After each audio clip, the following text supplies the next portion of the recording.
Hello everyone, आप सभी का हमारे YouTube channel maths light house पर फिर से स्वागत है। तो आज का हमारा टॉपिक है BA BSc second year sequences and series exercise 2.2 question number 6। तो देखते हैं क्वेश्चन नंबर 6 क्या है। If A N is equal to N factorial upon N raise to power N, show that limit N tends to infinity A N is equal to 0। चलिए इसको show करते हैं। जो गिवन है उसी का यूज कर लेते हैं। A N is equal to N factorial upon N की पावर एन।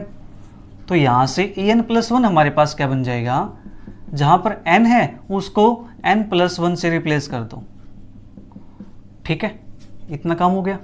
अब A N plus one upon A N, तो ए एन प्लस वन की वैल्यू क्या है, N plus one factorial upon N plus one power N plus one. ठीक है, multiply में cross multiply कर दें इसकी रिवर्स ऑर्डर में, ये हमने कर दिया रिवर्स ऑर्डर मल्टीप्लाई। तो इसको सिंप्लीफाई करते हैं। तो एन प्लस वन को क्या लिखेंगे, N plus one into N factorial N की पावर एन। इससे कैंसिल करने के लिए इसको क्या मैं ऐसे लिख दूँ, N plus one into N plus one की power N multiply N factorial. तो देखो एन फैक्टोरियल से तो एन फैक्टोरियल कैंसिल हो जाएगा, एक पावर से ये पावर कैंसिल हो जाएगी, बचेगा ये हमारे पास एन की power N upon N plus one की पावर एन। अब यहाँ से n की पावर n कॉमन निकाल दो, तो 1 प्लस के 1 बाई एन की पावर n, ये कैंसिल हो जाएगा। तो क्या बचेगा हमारे पास, ये बचेगा। अब हमें क्या करना है, इस पर लिमिट अप्लाई कर देनी है। ठीक है, तो limit N tends to infinity A N plus one upon A N, और limit N tends to infinity 1 upon 1 plus 1 by N इसकी पावर एन। तो आपको पता है जब लिमिट अप्लाई करते हैं इस पे तो हमारा आंसर क्या आता है, ई आता है 1 बाई ई। ठीक है, ये 1 बाई ई हो गया। और ये वैल्यू क्या प्यारे बच्चों, लेस देन 1 है। अगर ये वैल्यू लेस देन 1 हो जाती है तो उस केस में जो limit N tends to infinity होगा ए एन की, वो वैल्यू क्या होती है, 0 हो जाती है। ठीक है, तो इसका आंसर आ गया हमारे पास। एक रिजल्ट होता है, वो रिजल्ट क्या है, रिजल्ट हमारे पास है if limit N tends to infinity A N plus one upon A N is equal to L आती है, और वो वैल्यू क्या, लेस देन 1 है। तो then limit N tends to infinity A N is equal to 0। हमने इस result की हेल्प से इसका आंसर क्या लिख दिया, 0 लिख दिया। क्योंकि प्यारे बच्चों आपको पता है ए की वैल्यू क्या होती है, 2.71828184। ठीक है, 459 इस टाइप से वैल्यू होती है हमारे पास ई की वैल्यू।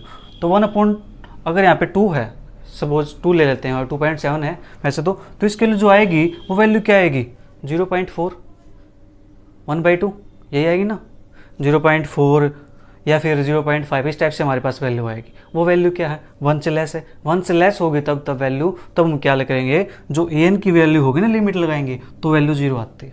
ठीक है, तो यहाँ पे क्वेश्चन फिनिश। तो फिर नेक्स्ट क्वेश्चन देखते हैं।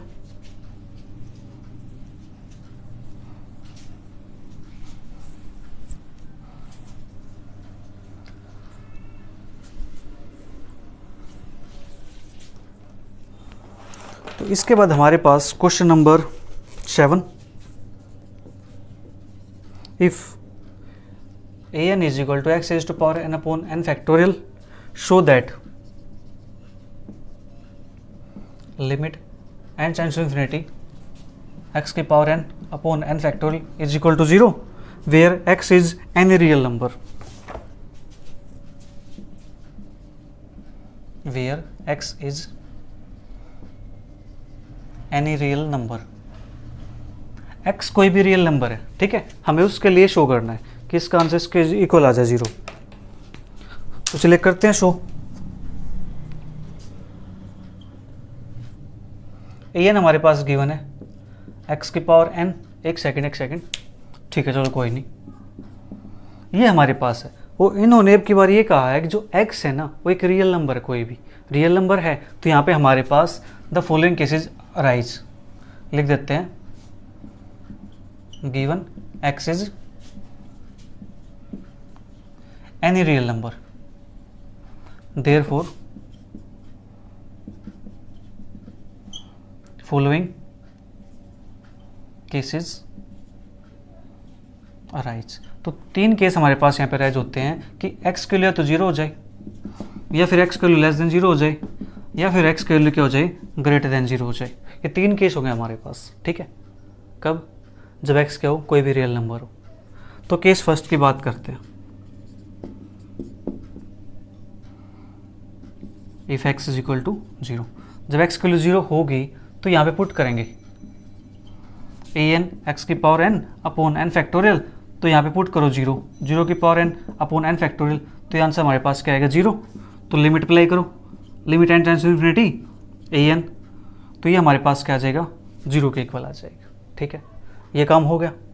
तो जो सीक्वेंस है वो क्या करती है, 0 पे कन्वर्ट करती है। ये हमें क्या दिखाना था कि इसकी वैल्यू 0 के इक्वल आ जाए। तो एक केस तुमने शो कर दिया। अब बात आती है केस 2 की और केस 3 की। उसको देखते हैं, उसको शो कैसे करेंगे हम। तो हम यहाँ पे केस 2 और केस 3 दोनों एक साथ लेके चल लेते हैं। केस 2 एंड केस 3, ठीक है। ये हम एक साथ लेके चलते हैं, दोनों के दोनों एक साथ लेके चलने का रीज़न क्या है? आपको किस तरह एक केस लेके चल सकते हैं? हाँ, चल सकते हैं एक केस लेके, कोई प्रॉब्लम नहीं है, ठीक है। बट यहाँ पे जब सोल्व करेंगे ना, तो आप खुद देख लोगे कि यहाँ पे क्या आने वाला है। तो एन हमारे पास है एक्स की power n upon n factorial. तो जो an प्लस 1 होगा वो हमारे पास क्या बनेगा, x की power n plus 1 upon n plus 1 factorial. तो यहाँ से an plus 1 upon an, x की power n plus 1 upon n plus 1 factorial multiply n factorial upon x की पावर n। तो x की पावर n से x की पावर n प्लस 1 कट जाएगी, वहाँ से x की पावर n कैंसिल होगा, बचेगा क्या, सिर्फ x बचेगा। और यहाँ पे ये हमारे पास n फैक्टोरियल है, नीचे n plus 1 into n factorial, तो n फैक्टोरियल से n फैक्टोरियल कैंसिल, तो x अपॉन n प्लस 1 ये हमारे पास बच गया, ठीक है। अब अप्लाई करते हैं इस पर limit, limit n tends to infinity an plus 1 upon an। तो यहाँ पे लिमिट अप्लाई करेंगे, limit n tends to infinity x upon n plus 1। तो यहाँ से आंसर हमारे पास क्या आएगा, 0 आएगा। और जो 0 है प्यारे बच्चों, ये क्या है, लेस देन 1 है, ठीक है। अब देखो, अब आपकी बात लेके चलते हैं। जब x क्या हो, लेस देन 0 हो, ठीक है। जब x लेस देन 0 होगा तो ऑब्वियस सी बात है वो 1 से भी लेस होगा, ठीक है। और 1 से भी लेस होगा तो यहाँ से हमारे पास इसकी वैल्यू क्या आ गई, बोलो, इसकी वैल्यू क्या आ गई हमारे पास, 0 आएगी। तो यहाँ से हम लिख सकते हैं ना, therefore limit n tends to infinity an is equal to 0, ठीक है। अब बात आती है आपके केस नंबर 3 की। केस नंबर 3 क्या है, जब x पॉजिटिव हो, x पॉजिटिव होगा तो भी हमारे पास इसकी जो वैल्यू आती है वो 0 आती है। 0 आती है तो 0 1 से तो लेस है, 1 से लेस है तो उस रिजल्ट की हेल्प से जो हमने अभी किया था पिछले क्वेश्चन के अंदर, उसकी हेल्प से हम ये लिख सकते हैं an इज इक्वल टू 0 लिख सकते हैं। तो फिर सेकेंड और थर्ड केस प्रूव हो तो गया, और क्या चाहिए। चलो फिर नेक्स्ट क्वेश्चन करते हैं। हो गया ना, समझ आया आपको दोनों केस एक साथ लेके चलने का, क्योंकि अलग से दिख रहा था ये कि एक साथ हो जाएंगे।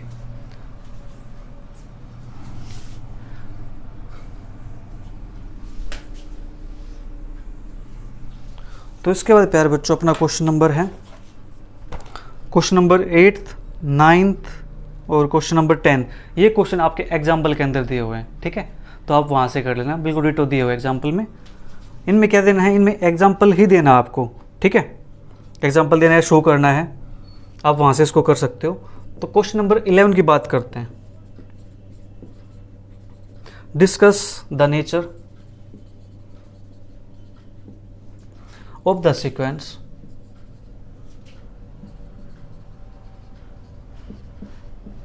x raised to power n for all x belongs to R।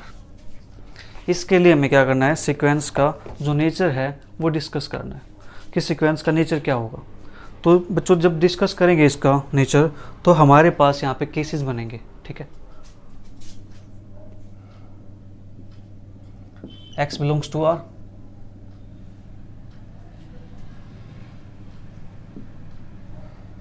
तो लिख देते हैं द फॉलोइंग केसेस राइजेस। तो यहाँ पे हमारे पास कुछ केस बनेंगे। तो केस कौन सा बनेगा, सबसे पहले केस नंबर 1 की बात कर लेते हैं।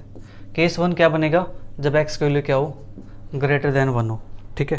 एक्स के लिए क्या लिया हमने, ग्रेटर देन 1। इस क्वेश्चन को बड़े ध्यान से समझना, बहुत ही प्यारा क्वेश्चन है, ठीक है। इसके अंदर हमारे पास कई केस बनने वाले, 5-6 केस बनेंगे यहाँ पे, देखते हैं कैसे कैसे बनते हैं। जब एक्स के लिए ग्रेटर देन 1 है तो क्या ग्रेटर देन 1 है तो एक्स को हम ऐसे लिख सकते हैं 1 + h, where h greater than 0। हमने क्या किया यहाँ पे, एक स्मॉल इंक्रीमेंट कर दिया 1 के अंदर, तो वैल्यू क्या रहेगी, 1 से बड़ी रहेगी ना, ठीक है। हमें वैल्यू चेक किसका नेचर करना है, x की पावर n का चेक करना है। तो यहाँ पे क्या करूँ, दोनों साइड x की पावर n, यहाँ पे 1 + h की पावर n। अब जो ये वैल्यू है, क्या इसको हम यहाँ पे बाइनोमियल थ्योरम अप्लाई कर सकते हैं, यस कर सकते हैं, बाइनोमियल एक्सपेंशन। तो क्या बनेगी 1 + के nh प्लस के n into n - 1/2 factorial h का स्क्वायर प्लस के सोन, और प्लस के लास्ट में हमारे पास क्या बन जाएगी ये hn, ठीक है। हमने ये लिख दिया।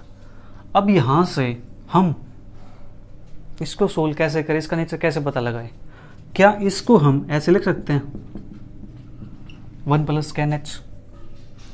जो ये सीक्वेंस है, ये सीक्वेंस 1 + nh से तो क्या है, बड़ी है ना, यस बड़ी है। तो अब इसका नेचर चेक करते हैं, limit n tends to infinity 1 + के nh।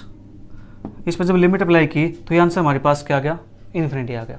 अब जो हमने क्वेश्चन छोड़े हैं, कौन से क्वेश्चन थे, 8, 9, 10, उनमें से हमारे पास एक क्वेश्चन दिया, एक रिजल्ट दिया हुआ है, और रिजल्ट मैंने आपको स्टार्टिंग में लिखवाए थे जब हमने इसका इंट्रोडक्शन पार्ट किया था एक्सरसाइज 2.2 के लिए।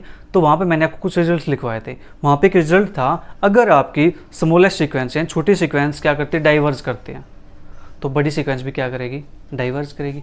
तो अब ये हमारे पास जो 1 + nh है, इसके कंपैरिजन में क्या है, छोटी सीक्वेंस है ना इससे, तो यस जब ये ही डाइवर्ज कर रही है तो जो बड़ी सीक्वेंस होगी तो ये भी क्या करेगी, डाइवर्ज करेगी ना।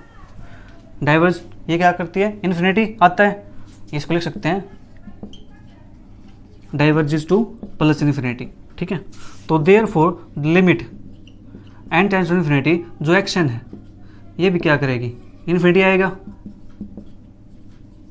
डाइवर्जेस टू प्लस इन्फिनिटी, ठीक है। ये भी क्या करेगी, प्लस इन्फिनिटी को डाइवर्ज करेगी, ठीक है। समझ आया आपको ये हुआ हमारे पास केस नंबर फर्स्ट। तो केस नंबर फर्स्ट को मैं यहाँ पे लिख देता हूँ, जब x का ग्रेटर देन 1 हो और रिजल्ट हमारे पास क्या है, limit n tends to infinity x raise to power n is equal to infinity, ठीक है। ये हमारे पास आया था, ओके। आप सोच रहे होंगे सर ने वो अलग से क्यों लिख दिया, क्योंकि उसका हम यूज करने वाले आगे, इसलिए लिख दिया, ठीक है। अब बात आती है केस नंबर 2 की।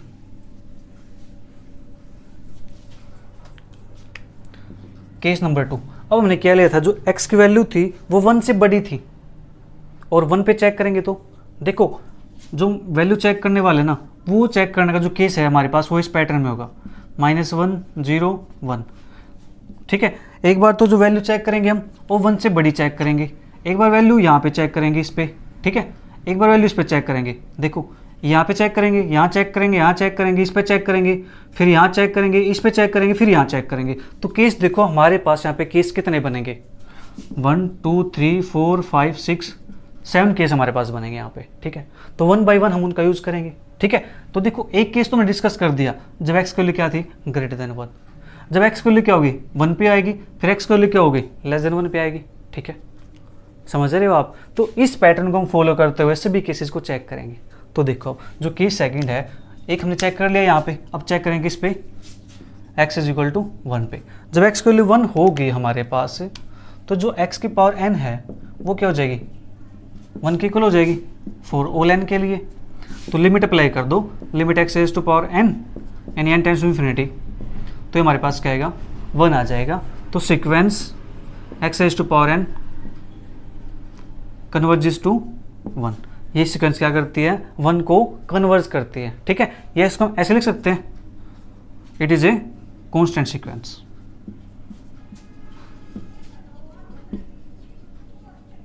ये सीक्वेंस कैसे, कांस्टेंट सीक्वेंस है, और कांस्टेंट वैल्यू क्या है, 1 है, तो ये किस पे कन्वर्ज करेगी, 1 पे कन्वर्ज करेगी, ठीक है। तो ये रिजल्ट हमने लिख दिया। केस 2 में क्या था, 1 पे क्या करेगी, ये कन्वर्ज करेगी, ठीक है। केस 2 हमने लिख दिया वहां पे। अब बात करते हैं केस नंबर 3 की। केस नंबर 3 पे आते हैं प्यारे बच्चों। अब देखो हमने ये डिस्कस कर दिया, ये डिस्कस कर दिया। अब इस पे आएंगे जब x की वैल्यू क्या होगी, 0 से तो बड़ी होगी बट 1 से छोटी होगी। ठीक है, 0 less than x less than 1, ये केस हम लेके चलते हैं। अब इस केस को हम सोल्व करने के लिए इसको फर्स्ट केस जैसा बनाने की कोशिश करते हैं। जब x की वैल्यू 1 से लेस होगी तो जो 1/x होगा वो वैल्यू क्या होगी, वो तो 1 से बड़ी हो जाएगी ना, ऑब्वियस सी बात है 1 से बड़ी हो जाएगी। तो हम यहाँ पे लेके चलते हैं कि जो 1/x होगा वो क्या हो जाएगा, 1 + h हो जाएगा। लिख सकते हैं इसको ऐसा, जो हमने केस फर्स्ट में किया था। अगर x वहाँ पे क्या था, बड़ा था 1 से ग्रेटर था, उसके अंदर हमने क्या किया, एक स्मॉल इंक्रीमेंट कर दिया h का, तो वैल्यू बड़ी हो जाएगी। तो सेम यहाँ पे ये वैल्यू क्या 1 से बड़ी है, तो इसको हम क्या लिख सकते हैं, 1 + h लिख सकते हैं ना। हमने क्या किया, स्मॉल इंक्रीमेंट कर दिया इस वैल्यू के अंदर, 1 के अंदर, कि 1 से बड़ी दिखा दी बस। वेयर जो h होगा वो ग्रेटर देन 0 हो जाएगा। ठीक है, इतना काम हो गया। तो अब क्या करो, 1/x, मैं इसको चलो वहाँ पे लिख देता हूँ ऊपर। बच्चों इसको ध्यान से समझेंगे, बिल्कुल प्यारी चीज़ है, मज़ेदार चीज़ है। देखो 1/x है, इसकी पावर n कर दो, तो 1 + h है, इसकी पावर n कर दो। तो यहाँ पे तो हम फिर से लगा सकते हैं ना बाइनोमियल एक्सपेंशन, तो क्या बनेगी 1 + k nh + k n × n - 1/2 factorial h² up to सोन + k hn। ठीक है, ये हमारे पास है। ओके, अब जो सीक्वेंस है ये वैल्यू, ये किससे बड़ी होगी, 1 + k nh से बड़ी होगी। ऑब्वियस सी बात दिख रहा है ना, जो सीक्वेंस है ये क्या है, 1 + nh से बड़ी है ना। तो इसको ऐसा लिख सकते हैं, 1/x⁴n ग्रेटर देन 1 + nh। ठीक है, किसके लिए, फॉर ऑल n के लिए, मैंने फॉर ऑल n के लिए। ठीक है, ये हमारे पास आ गया। अब क्या करते हैं, जो सीक्वेंस है ये तो 1 से बड़ी होगी, 1 से नहीं nh से, सॉरी, फॉर ऑल n के लिए। जो सीक्वेंस ये 1 + nh से बड़ी है, तो क्या सीक्वेंस nh से बड़ी होगी ना। कोई सीक्वेंस 1 + nh से बड़ी है तो सीक्वेंस nh से भी बड़ी होगी। ठीक है, मतलब यहाँ पे अगर मैं इस nh के प्लेस पे कोई नंबर लिख देता हूँ, मान लीजिए 2 लिख दिया मैंने, ये सीक्वेंस 1 + 2 से बड़ी है, तो क्या सीक्वेंस 1 से बड़ी होगी, यस होगी। भैया 3 से बड़ी है तो सीक्वेंस 1 से बड़ी होगी, ऑब्वियस सी बात है, हमें दिख रहा है। अगर 3 यहाँ पे है, इससे बड़ी है सीक्वेंस, तो ये जो 1 यहाँ पे इससे भी तो बड़ी होगी ना, यस बड़ी होगी। ये बात ठीक है, हो गया इतना काम। चलो इतनी बात होगी, तो यहाँ से क्या मैं ऐसे लिख सकता हूँ, एक्शन को यहाँ पे कर दूँ, एन एच को यहाँ पे कर दूँ, तो हमारे पास क्या जाएगा, जो एक्शन आएगा वो less than is equal to 1/n हो जाएगा। ठीक है, या कह सकते हो अब इसका रेसिप्रोकल कर दिया हमने, रेसिप्रोकल करेंगे तो साइन चेंज हो जाएगा, हमारे पास जो इक्वलिटी है। तो ये हमारे पास आ गया फॉर ऑल n के लिए, ये हमारे पास है। और हमें पता है जो एक्शन है वो क्या था, 0 से तो बड़ी है। ठीक है, therefore 0 less than x less than 1 की बजाय हम यहाँ पे क्या लिख देंगे, 1/nh। ठीक है, ये हमारे पास हो गया। तो अब यहाँ से इस पर लिमिट चेक करते हैं, limit n tends to infinity 1/nh। तो यहाँ पे लिमिट अप्लाई करेंगे इन्फिनिटी, तो ये हमारे पास क्या आएगा, 0 आ गया। ये वैल्यू भी 0 आ गई, ये वैल्यू भी 0 आ गई। तो हमने प्रीवियस क्लास के अंदर एक थ्योरम पढ़ी थी, उस पर हमने क्वेश्चन भी किए थे। उसका नाम पता है क्या, एक प्रिंसिपल पढ़ा था, कौन सा, स्क्वीज प्रिंसिपल, याद आया। उसके अंदर क्या था, अगर आपकी आजू बाजू की सीक्वेंस किसी सेम लिमिट पे कन्वर्ज करती हैं, तो जो अंदर की सीक्वेंस होगी ना बीच वाली, वो भी क्या करेगी, सेम नंबर पे कन्वर्ज करेगी।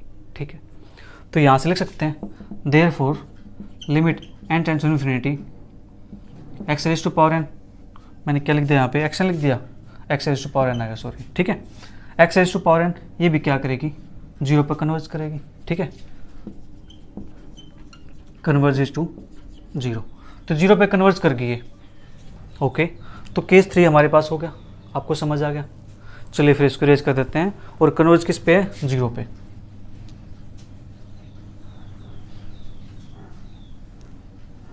जीरो पे कन्वर्ज था ये, एक सेकेंड, नहीं अभी हमने 0 पे चेक नहीं किया, केस चेक करेंगे। वैल्यू हमारे पास यहाँ तक आई है, अब चेक करते हैं 0 पे। तो केस नंबर हमारे पास कौन सा बनेगा, ये केस नंबर हमने कितने किए, केस 3 कर लिए, एक तो यहाँ पे किया, एक इस पे किया, 2 गए, एक ये हुआ 3, एक इस पे आएंगे, केस नंबर 4। जब x की वैल्यू क्या हो 0, जब x की वैल्यू 0 होगी तो वहाँ पे पुट करो x की पावर n के प्लेस पे 0 की पावर n, तो ये हमारे पास क्या बन जाएगा 0 बन जाएगा। तो limit n tends to infinity x की power n is equal to हमारे पास क्या आ गया 0। तो सीक्वेंस xn कन्वर्जेस टू 0। तो ये क्या करेगी 0 पे कन्वर्ज कर जाएगी, 0 पे कन्वर्ज कर गई तो यहाँ पे लिख दूँ केस 4 के अंदर कन्वर्जेस टू 0। ठीक है। और एक केस हमने अभी किया था केस नंबर 3। देखो ये हम इसलिए लिख रहे हैं ताकि जो हम कंक्लूजन निकालें ना, यहाँ पे क्या था limit n tends to infinity xn is equal to 0, ये हमारे पास आया था। जब हम कंक्लूजन निकालेंगे इसका ओवरऑल का तो इन केसेस को देख कर तो निकालेंगे कि हमने कौन से केस में सीक्वेंस कन्वर्ज करी है, कौन से केस में सीक्वेंस डाइवर्ज करी है। ठीक है। तो ये हमारे पास हो गया केस 4। अब बात करते हैं केस 5 की।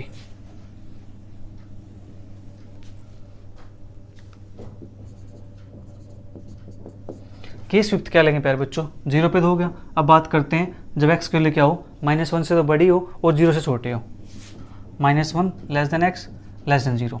ठीक है। अब इस पे बात करेंगे, जो 0 से लेस होगा ये वैल्यू क्या होगी, ऑब्वियस सी बात नेगेटिव होगी। नेगेटिव होगी तो हम क्या करेंगे यहाँ पे put x is equal to, यानी put -x is equal to y। जो -x है इसके प्लेस में हम क्या कर देंगे y पुट कर देंगे। जब हम y पुट कर देंगे तो जो हमारे पास सीक्वेंस है, जो इनइक्वालिटी है वो चेंज हो जाएगी। कैसे 0 less than y less than 1 हो जाएगी। ठीक है। और प्यारे बच्चों ये केस हमने डिस्कस किया था 0-1 के बीच में। केस नंबर कौन सा था अपना 3rd केस था। और केस 3rd के अंदर तो लिख सकते हैं इसको बाई केस 3rd। तो केस 3rd के अंदर हमारे पास क्या आया था, देखिए रहा हमने limit n tends to infinity x की power n is equal to 0 आया था। तो यहाँ से लिख सकते हैं हम limit n tends to infinity y की power n is equal to 0। ठीक है। अब ये 0 आ गया, हमें वैल्यू किसकी चाहिए, हमें तो xn की चाहिए ना। तो limit n tends to infinity x की पावर n, तो limit n tends to infinity x की वैल्यू क्या थी -y, यानी -x की वैल्यू y है तो x की वैल्यू क्या हो जाएगी माइनस को y यहाँ कर दो तो -y की पावर n। तो इसको क्या लिख सकते हैं हम limit n tends to infinity -1 की पावर n y की पावर n। ठीक है। और ये वैल्यू हमारे पास क्या आ जाएगी 0 आ जाएगी। बोलो x की पावर n -y की पावर n। ठीक है।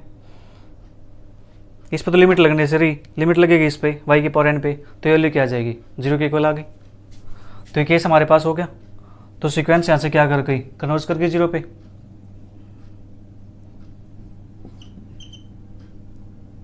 Limit n tends to infinity x की पावर n। चलो मैं यहाँ पे इतना छोड़ देता हूँ, डायरेक्ट दिख तो रहा हमें, लिमिट हमने निकाल दी क्या आ गया 0 के इक्वल आ गया। ठीक है। तो केस 3rd भी हमारे पास हो गया फिर से बाई केस 3rd के हेल्प से केस 5 हो गया सोल्व। अब बात करते केस नंबर 6 की। केस नंबर 6, अब हमने वैल्यू ली थी -1 और 0 के बीच में। तो केस 6 में हम क्या लेंगे, वैल्यू हमारी क्या थी -1 और 0 के बीच में। अब -1 पे आए x इज इक्वल टू -1। अब इस पे चेक करते हैं। चलो x की पावर n है तो -1 की पावर n हो जाएगी। ठीक है।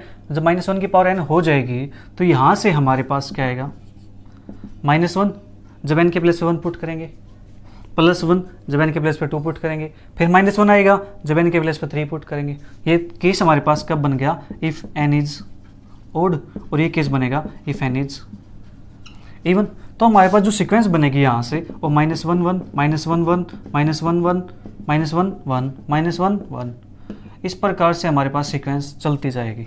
ठीक है। तो ये सीक्वेंस हमें अलग से दिख रही है। ये सीक्वेंस क्या कर रही है ओसिलेट कर रही है, फाइनाइटली या इनफाइनाइटली। तो हम बात करेंगे फाइनाइटली। वो कैसे पता लगाया, इसके रेंज सेट देख के। और रेंज सेट क्या होता है number of distinct term of the sequence. ठीक है। तो डिस्टिंक्ट टर्म हमारे पास कौन से -1 एंड 1। तो sequence xn is oscillate finitely between -1 and 1। तो इस पे सीक्वेंस क्या करते हैं -1 और 1 पे ओसिलेट करते हैं। तो क्या -1 पे सीक्वेंस हमारे पास कन्वर्जेंट आई है? नहीं आई है। तो यहाँ पे सीक्वेंस क्या करती है? -1 पे ओसिलेट करती है। तो केस नंबर हम बात करते हैं 6 की, x इज इक्वल टू -1 पे ओसिलेट्स। ठीक है, अब हमारे पास एक केस बच गया, आखिरी केस कौन सा? ये वाला, जब x की वैल्यू क्या होगी? लेस देन -1 होगी। ठीक है,